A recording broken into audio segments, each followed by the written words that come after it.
Thank you so much for streaming our latest message from First Baptist Church.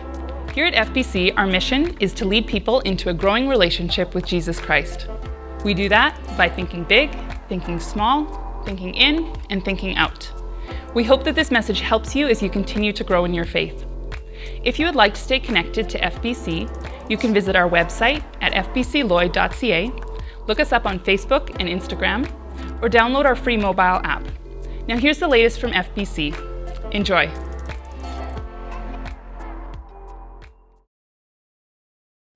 Good morning. Happy New Year to all of you guys. I hope that your Christmas and New Year's was amazing. Mine was really great. We got to travel to the Promised Land.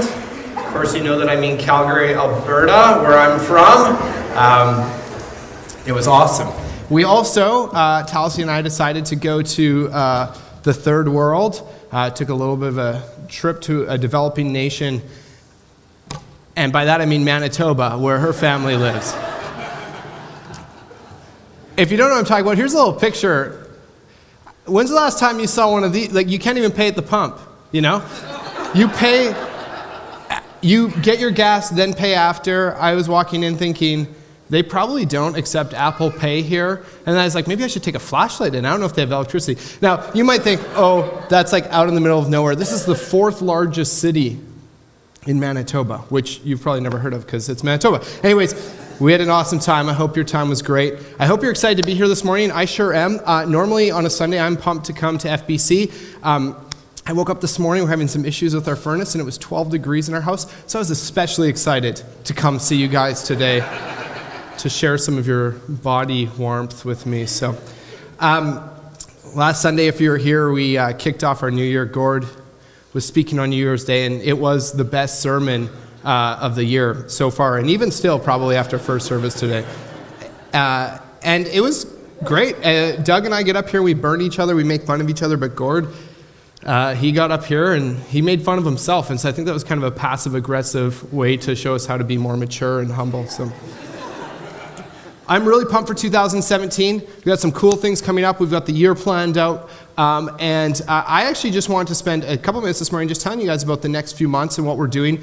Hopefully, it will be stuff that excites you and gets you pumped to be a part of FBC and just kind of gets you pumped for what God's about to do here this year. So we're about to start the Sphere series. Come back to that in a minute. On January 29th, when the Sphere series is over, we're launching Get a Grip on the Bible 2.0. So last year we did this, well, up until it ends in like 9 days or whatever, this Bible in a Year reading plan where we're reading through the Bible pretty rapidly as a church. We're launching a new kind of plan. I've been talking about it a bit. We're launching on the 29th. Please make sure you're here. If you're not, then definitely stream that message online. I'm excited to do something like this. It's going to be a lot less reading this year, a bit more in-depth into passages, but it will be, for those of you who kept up with the 3.25 chapters a day this past year, this will be a bit of a deeper look, but it's going to be a little bit less aggressive on the reading side. So anyways, I'm excited about that. Please just get ready to do that with us as a church. The more of us that do that together, I think the more awesome it will be. In February, for 9 weeks, we're going to be, not 9 weeks in February, I know that's not a thing, but starting in February for 9 weeks, we're going to be taking an in-depth look at the book of 1 Peter, moving through that kind of in slow chunks. Really pumped for that. April and May, we are doing a series on marriage. And then in June, we're going to be doing a series called You Asked for It. And what we're actually going to be doing, and if you listen to other churches' podcasts online or whatever, maybe you've heard of other churches doing this series. It's not that original of an idea. A bunch of churches have done it. But what it's going to be is we're actually just going to be, leading up to that at some point, we're going to be getting you guys to send in questions. And hopefully you'll send in the trickiest questions you can try to stump us with, because I'd be happy to take those and pass them over to Doug. But just be ready to send your questions. It'll be anything about the Bible, religion, life, anything. And we're going to be tackling some of those, probably going to be getting a bit more of our staff up here and talking about some of those things that are really on your guys' minds and stuff like that. So get ready for that. At some point, we'll be hitting you up for some questions. It's going to be an awesome year. And I hope as a church we can continue to think big, think small, think in, think out, and continue to fulfill our mission to lead people into a growing relationship with Jesus Christ. I'm pumped. I hope you guys are pumped for the ride that God has in store for us this year. We're going to start this series, but let's just take a second and pray, and then we'll dive into it. God, thank you so much for this morning. Thank you for this amazing church family that we get to do life with. Thank you for the ways that you've helped us grow in our relationship with you so far, and thank you in advance for the ways that you're going to continue to do that. Please keep working in our lives, and as we dive into this topic of fear, I pray that you would help us grow in that area, and that you would be the God of this church that continues to look after your children here, God. We love you so much. Amen. So we're doing this series. It's called Fear. I've kind of affectionately come up with my own name for it around the office, and I was hoping it would catch on. I've been calling it the Fearies, Fear series, but all the staff have let me know that's really lame, so I'm the only one that's been calling it that. So if you want to do me a favor, you can, especially Talisi's, let me know how lame it is. You can call it the Fearies to her, and she'll love that. We're only spending 3 weeks on this, pretty short series. And this is kind of something that's been on my heart quite a bit. We get together as a staff, sit around a table, talk about things. This is something for a while I've just been thinking, man, I'd love for us to, kind of bring this to the stage and talk about it as a church family and dig into it a bit. When we say fear, when we talk about the idea of fear, I think we think of the really obvious things like, how I used to be scared of the dark, or, people are scared of snakes or heights or public speaking or, swimming in deep water that you can't see the bottom or, whatever. We think about things like that. Or maybe you've seen the show Fear Factor where they eat the 100-year-old egg or whatever. And you think about that. But we want to kind of turn this into a broader topic and go a little bit deeper and more internal. Because, we don't really, I prefer if you're not scared of heights, but that's not really ultimately the biggest issue that we're trying to tackle here. We believe that this is a broad topic that impacts a lot of people, if not all people, and if it doesn't impact you on a really huge scale, then for sure it's going to impact some people around you. This morning, the things that we're talking about over the next few weeks, it might be a big deal for you, it might be a small deal for you, but I'm sure that for all of us, myself included, we've got room to grow in this. In life, all of us make a lot of decisions. Daily, we're making decisions. And that's why in the fall we did this series called Ask It, that was all about approaching decisions in a way that we could make wise choices. Decisions are a huge part of our lives. They shape our future. And we believe in choosing wisdom and making those decisions. A lot of times when we think about decisions, I think usually as humans, we categorize them into two categories. We've got good ideas, we've got bad ideas, right? Maybe you were here a couple months ago when I showed the good idea, bad idea clip. And, we often think it's this really simplistic, there's a good decision, there's a bad decision. But I think there's a lot more room in between that. It's a lot less black and white than that. It goes a lot deeper than that. I don't have any specific notes for you this morning, but we're going to look at some scripture. So if you want, you can feel free to jot that down. But first, we're going to look at a passage from Matthew 6, 1-8. And this passage has nothing to do with fear, but it has to do with something. We're going to get there, so just stick with me. Okay, so this is Jesus, the Sermon on the Mount, one of his most epic sermons ever. Chapter 6 starts off like this. Jesus says, "Be careful not to practice your righteousness in front of others to be seen by them. If you do, you will have no reward from your Father in heaven. So when you give to the needy, do not announce it with trumpets as the hypocrites do in the synagogues and on the streets, to be honored by others. Truly, I tell you, they have received the reward in full. But when you give to the needy, do not let your left hand know what your right hand is doing, so that your giving may be in secret. Then your Father, who sees what is done in secret, will reward you." It continues on. It says, "When you pray, do not be like the hypocrites, for they love to pray standing in the synagogues and on the street corners to be seen by others. Truly, I tell you, they have received the reward in full. But when you pray, go into your room, close the door, and pray to your Father who is unseen. Then your Father who sees what is done in secret will reward you. And when you pray, do not keep on babbling like pagans, for they think they will be heard because of their many words. Do not be like them, for your Father knows what you need before you ask him." We're going to pick this up, verse 16 to 18, to close off this idea. Jesus says, "When you fast, do not look somber as the hypocrites do, for they disfigure their faces to show others that they are fasting." So they're going without food or something like that.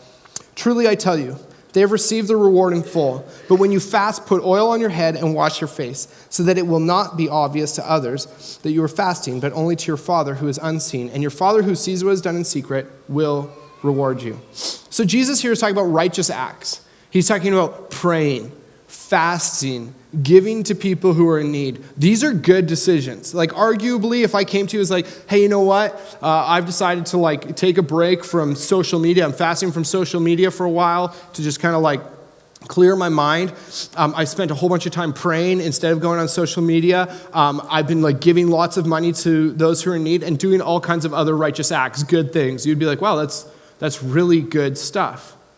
These are good decisions. These are good things. But Jesus says, you guys struggle with sin and selfishness so much that you even screw up the good things.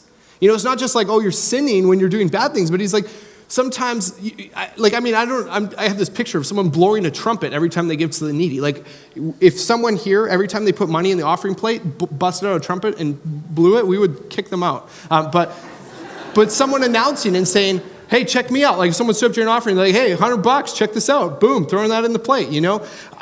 It wouldn't be hard to say, hey, you know what, that guy is kind of missing the point of giving here.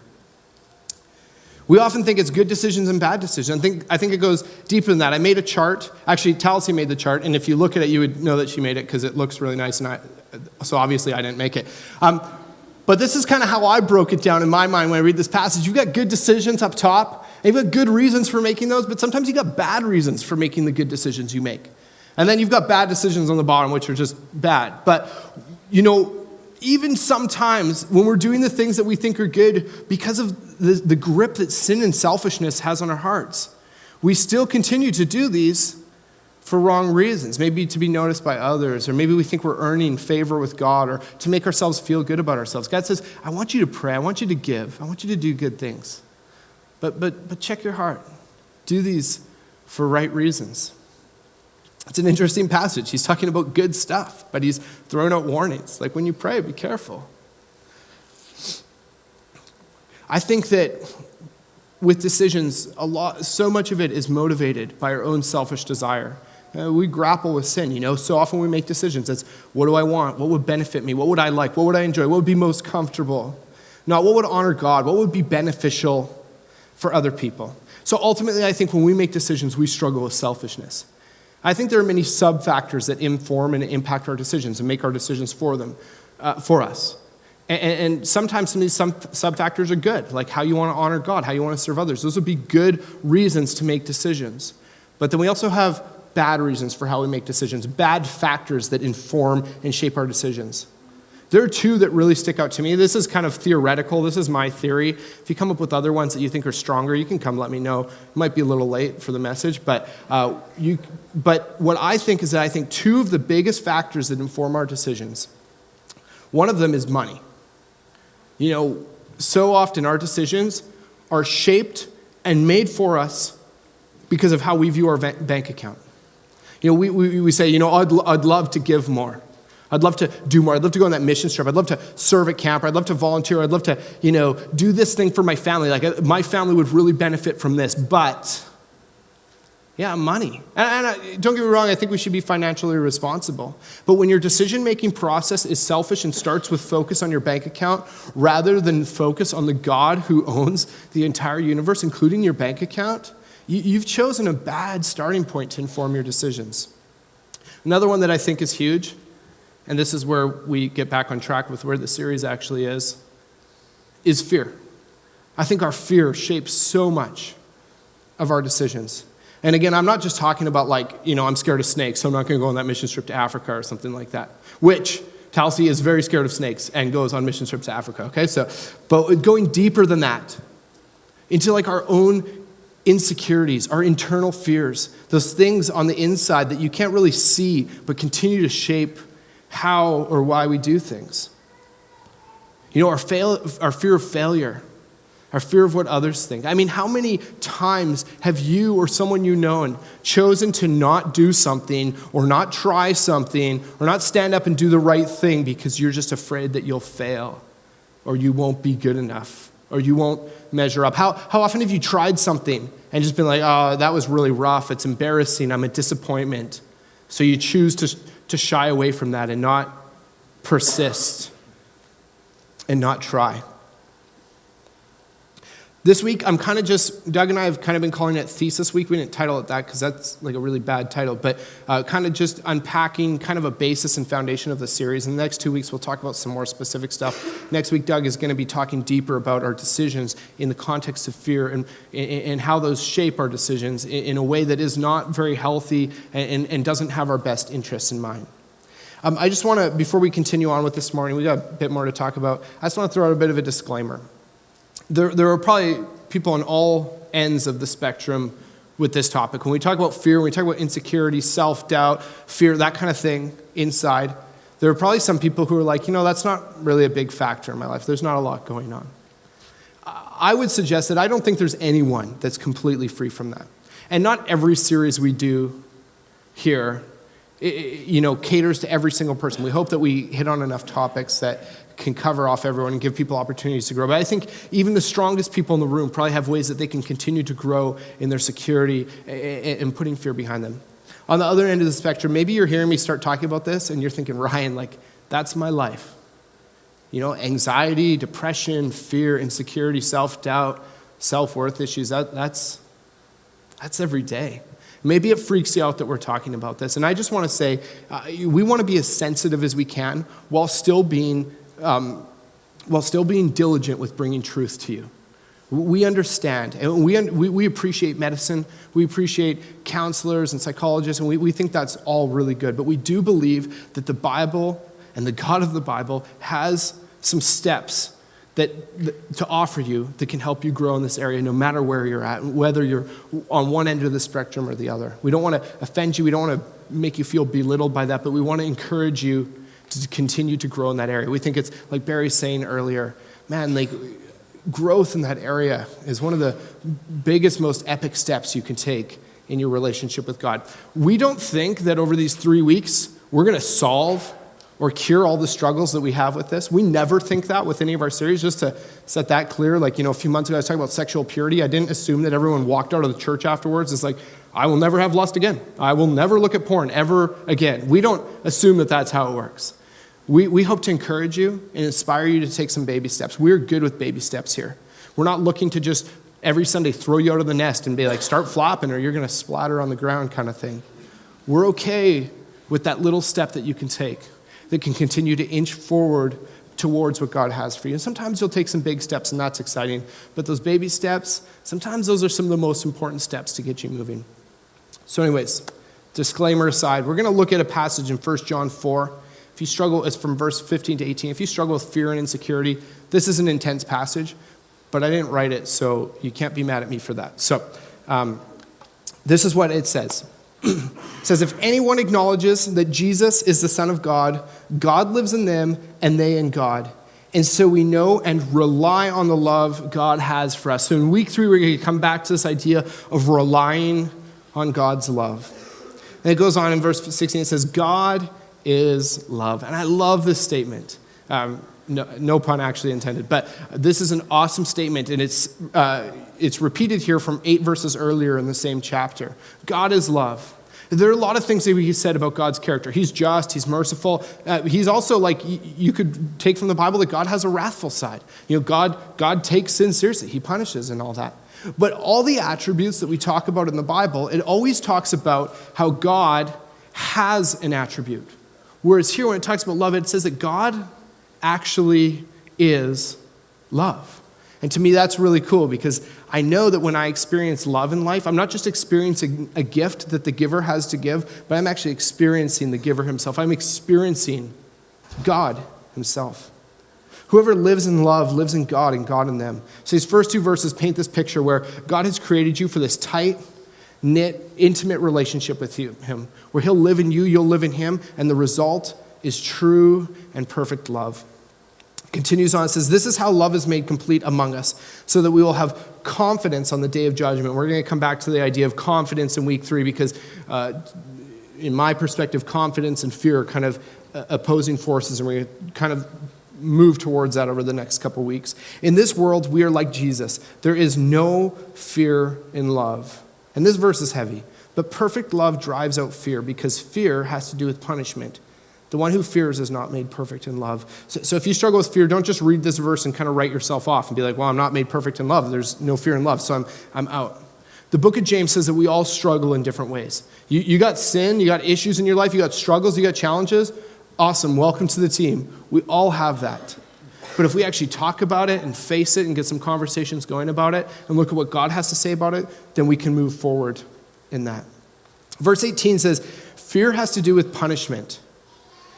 See, this whole chapter is like this extreme call. 1 John 4, actually the whole book of 1 John. If you want an epic book that you can read that will challenge you in your faith, for sure, I don't care how long you've been a Christian, this will challenge you in your faith and the ways that you follow God, read 1 John. But this chapter is an extreme call to be a passionate and extreme follower of Jesus.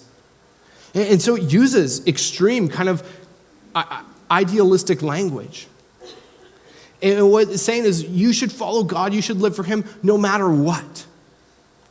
But the author, John, here says, but our fear has to do with punishment. We think that there's some kind of consequence or punishment or negative effect. The chapter says, that's fine. Push your fear aside and follow God in what he has for you no matter what. The author knows that people are held back by fear. And in his context, kind of a different deal than us. Like, I mean, I'm not scared that I'm going to get killed for my faith today, speaking here in Western Canada, But he's talking to people who have a lot of things around them to be fearful of. But we have different things. I don't want to minimize, just because people aren't going to kill us, I don't want to minimize the fact that people look down on people for their faith sometimes. That's real. I get that. I experience that. That is tough. But our fear has to do with punishment, with the consequences of that, with the reality of the difficult challenges that we have to face in that. Other people might not like me. They might think I'm a loser. They might think I might lose friendships over being an extreme follower of God like 1 John 4 would ask me to be. We have so much fear of others and even of ourselves. We look at ourselves and we judge ourselves so negatively and so critically and look down on ourselves in ways that totally minimize who we are in Jesus and limit ourselves from doing the good that God has created us for. A lot of it is us looking at how we measure up to others. Our own consequences become a result of our own comparison to others. We look at how we compare to others, and we always find a way to lose that. And so we're afraid to act out because we're afraid that we'll understand just how incapable we might be. Others will see how we fail. You get the idea from this. Oh, and one thing that I think is just beautiful, I want to say really quickly too.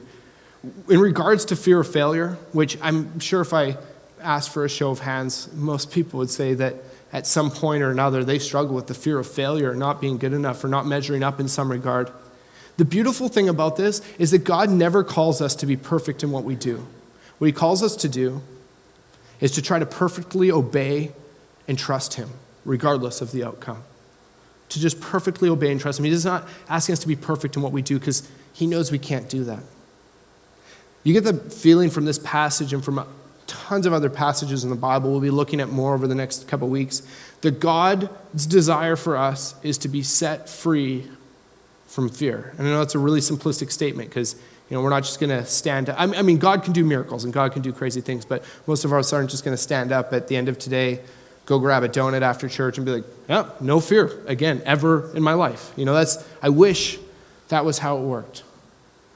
But he wants us to be set free from fear. And ultimately, I believe that the basis of that is a trust issue in our relationship with God and how much we trust him.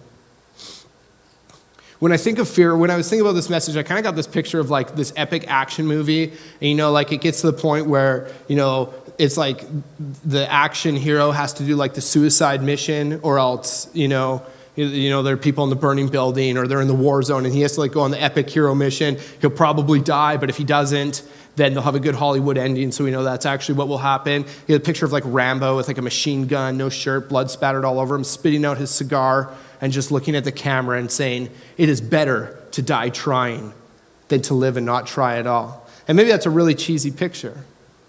But that's kind of the heart of this passage, is saying it's better to die, it's better to face consequences trying than to just look at your fears and give up and turn away from them. I mean, how lame would movies be If Rambo's like, it's too dangerous, let's just go grab a coffee and go home and live, you know? I mean, it'd be a really disappointing ending to a movie. We all see that in a hero. And in the ways that we live our faith, we're called to be heroic, and we're supposed to say, you know what? I am afraid, but I can start to move beyond that. This is an issue, this is a topic that I'm really passionate about. One reason is because I've kind of had to become passionate about it because of how many people I've had conversations with who have struggles in life, things going on in their lives, circumstances, decisions created by the fear that they're struggling with, the fear, the insecurity, the doubt, whatever you want to call that. Fear we're using as a broad brush stroke to kind of encapsulate all of that. I talked to so many people that have stuff going on, and ultimately it comes down to decisions that they're afraid to make or decisions that they're making because they're afraid, how they're held back by that. I'm also really passionate about this because I've been on both ends of this. And I'm not going to pretend that my struggle is the same as everyone else's struggle, or that I've felt this in the same way everyone else has, or that, maybe I've been the same place as you have. But I know what it's like, And being on both ends of it, I believe that God has so much. And it was one of the most amazing things to actually approach this and start to take some steps forward in it. I used to be a very insecure person, a lot of self-doubt. I'd look in the mirror and hate what I saw, hated aspects of myself, didn't think I was gifted or had anything to offer, would mostly just shrink back into the crowd, didn't want to be heard or noticed, which probably sounds really funny to you guys right now. Well, maybe not funny, but ironic, because here I am. This is what I do. That's me. I was scared to be the Ryan that God created me to be. Remember in junior high, I moved to Calgary, and this is a story from long ways back, but it's not just a junior high struggle. I think this is a real life struggle that I still struggle with. But I remember moving to Calgary, and Red Deer, we were I don't know if it's just my school or Red Deer, but we dressed a lot different than the people at my new school in Calgary. So I remember first day, grade 7, I put on my best clothes because, I want to be cool. I want people to like me. So I don't know if you guys remember what knickers are, those baggy shorts that just kind of come down to here. So I was wearing them. They're a bunch of fluorescent bright stripes, all over them, tons of color. Wearing this lime green shirt. If you guys remember the brand Fresh Jive, that was the coolest thing when I was in elementary. So anyways, I show up and I come in, and everyone's in class, and the teacher's like, hey, this is the new student, Ryan. And I just look around, all I notice is every guy is wearing khakis and polo shirts. I was just I wish the school would burn down right now. That wish, incidentally, never left for the next 6 years of my life. But so what I do, I said, Mom, we got to go shopping. We got to go find where these guys get these clothes, because that's what I want to do now. I need to look like them. I need to act like them. And how you dress is maybe kind of trivial, but my decision started being formed by my insecurity, my fear, needing to just fit in and go with the flow. Like we often do, in our workplaces, our environments, we got to just kind of be like everyone else and go along with the flow. It got me into a lot of bad areas, morally, tons of things. I think this takes a lot for me to kind of admit this, but I'll be real with you guys. In junior high, I even started listening to rap music. Because, I've repented and God and I are good now, but everything, it took me down roads, drugs, partying, all kinds of things that were so hazardous for me just because other people were doing it. I didn't want to be the different guy who's hey, I'm going to stand up and be the Ryan that God created me to be. I started to realize that God had created me with gifts and abilities, and God has set me free from, which you could probably guess right now, from so much of that insecurity and fear to use the gifts and abilities He's given me. And again, we preach about this because we see the beauty on the other end of coming out of some of that and growing in some of that. Even if it's a small struggle in your life, or maybe that's your life's biggest struggle, taking some steps forward in that will be one of the most growing, pivotal things I think you'll ever experience in your relationship with God, when you actually start to acknowledge the gifts that He's given you. And so we say from the other side of that, not that I'm totally free or perfect from that, but from the other side of that, man, you've got to experience this. I don't know if you guys remember when cell phones were actually phones, that's all they were phones. And I got my first cell phone and it just had all the numbers and a star and a pound sign. And it just made phone calls, right? And then texting came out. And do you guys remember if you had one of these phones, to make a C, you'd have to hit the 2 button 3 times. So and every letter, like you'd have to cycle through, and if you accidentally like went one too far, then oh man, you gotta like keep going. Someone sends you like a 20-word text, you're like, man, they really love me. Like they just spent 4 hours making that. They even punctuated. But then I remember this thing called T9 came out, okay? And so some of you guys in the front here, no idea what I'm talking about. But T9 came out, and I remember being like, experiencing that and just being like, whoa, 1 button per letter. This is amazing. I would see people pushing the 2 button 3 times to make a C. I'm like, no, you've got to experience T9. I became one of the most, I think cell phone companies should paid me commission and on like what people were paying for texting, because I was telling everyone about T9. And that's a cheesy example, but it's the same thing, saying, hey guys, if you're struggling with fear, a small degree, a huge degree, people in your life, we believe that there are baby steps that you can take. And on the other side of that, I'll say it is so worth it. It will revolutionize the ways that you can approach relationships, both with God and with other people, and even with yourself. 2 Timothy, I love this passage, 1:6-8. Paul is writing to Timothy, and he says, for this reason, I remind you to fan into flame the gift of God which is in you through the laying on of hands. For the Spirit God gave us, check this out, the Spirit God gave us does not make us timid, but gives us power, love, and self-discipline. So do not be ashamed of the testimony about our Lord of me, his prisoner. Rather, join with me in suffering for the gospel by the power of God. Don't be timid.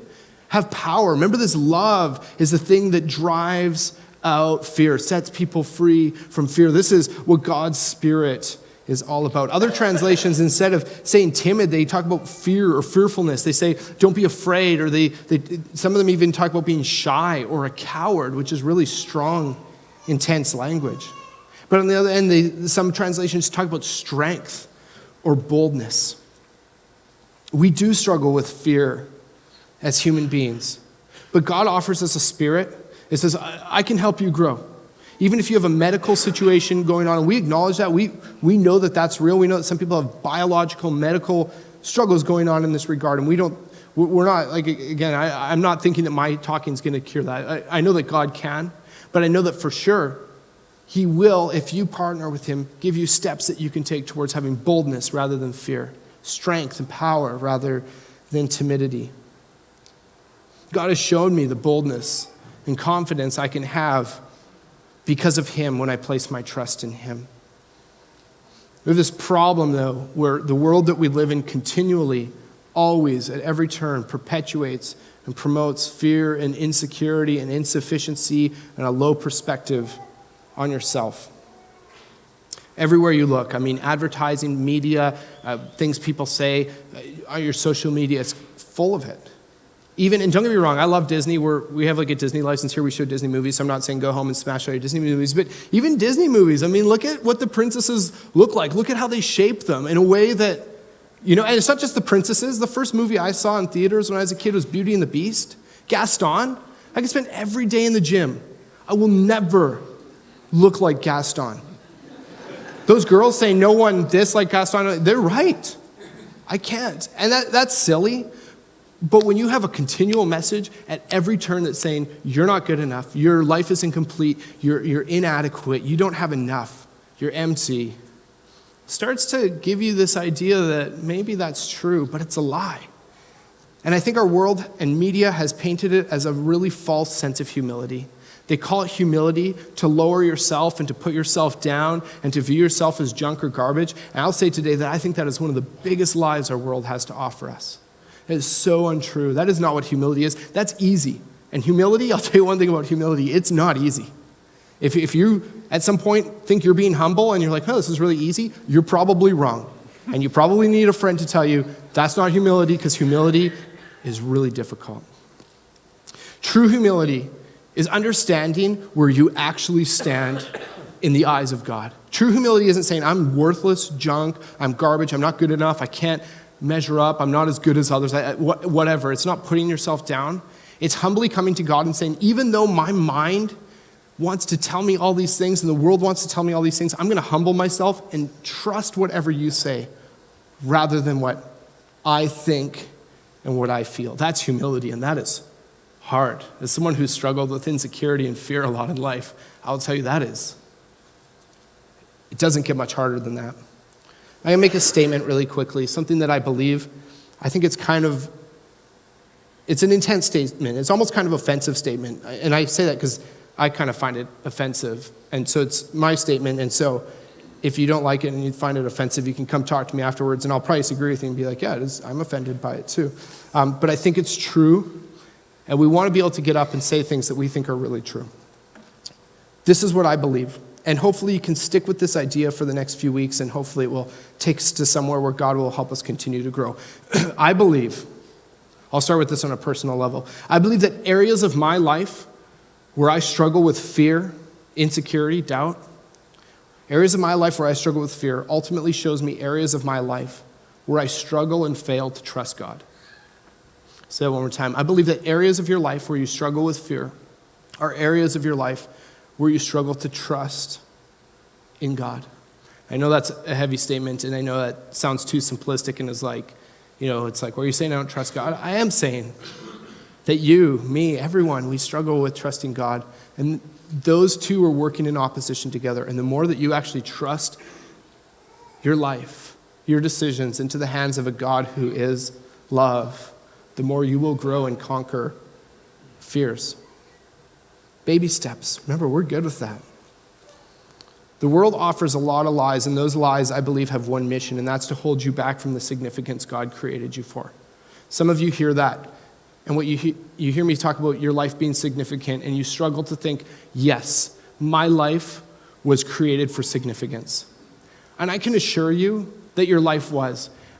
And the proof I have for that is that you exist, and God let you be created. I don't think we have a God that haphazardly accidentally makes someone who's like, oh, whoops, well, they're not significant.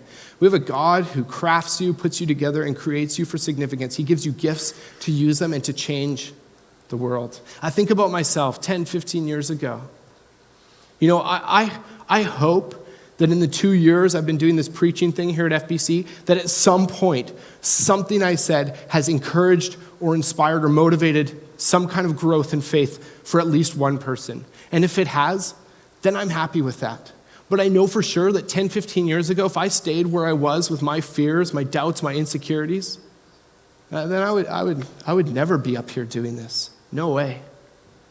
But because I decided to start trusting my life into God's hands, and I'm not perfect in that, He's brought me to a point where I can actually use my gifts and start walking in some of the significance He's created me for. And don't hear me wrong, this isn't some 3-week self-help, Tony Robbins type, you are awesome kind of thing. This is a 3-week, God is awesome, and because of that, you can step away from some of your fears and grow in this area and start to understand and appreciate the gifts and the significance that He's created your life with.